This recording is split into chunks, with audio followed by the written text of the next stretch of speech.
নারায়ণগঞ্জের বিভিন্ন রাজনৈতিক, সামাজিক, সাংস্কৃতিক সংগঠনের নেতৃবৃন্দ এবং সচেতন নাগরিক সমাজ, যারা শুনছেন তাদের সকলকে চারণ সাংস্কৃতিক কেন্দ্র নারায়ণগঞ্জ জেলার পক্ষ থেকে রক্তিম শুভেচ্ছা এবং অভিনন্দন।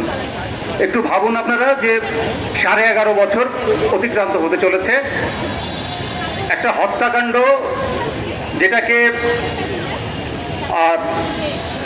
ফ্যাসিবাদী যে সরকার ছিল আমাদের উপর চেপে বসা 5 তারিখের আগ পর্যন্ত, সেই সরকারের নির্দেশে আমরা আশা করেছিলাম 5 তারিখের পরে যে সরকার যারা এখন ক্ষমতায় আছেন তাদের কাছ থেকে আমরা ইতিবাচক সাড়া পাবো।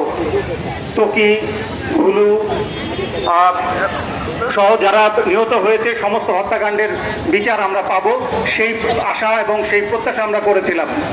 আমরা প্রতি মাসের 8 তারিখ মোম শিখা হাতে, কখনো শহীদ মিনার, কখনো 5 নম্বর ঘাটে, কখনো পাঠাগারে আমরা দাঁড়িয়েছি এবং এই 11.5 বছরে আমরা এটাকে বিস্তৃত হতে দেইনি। এই যে হত্যাকাণ্ডগুলি ঘটেছে সেই হত্যাকাণ্ডগুলোর যে বিচার, সেই বিচার আমাদের এই নারায়ণগঞ্জের মানুষ চেয়ে আসছে।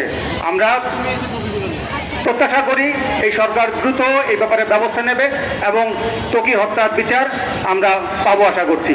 সকলকে আবারও ধন্যবাদ জানিয়ে আমি আমার কথা শেষ করি।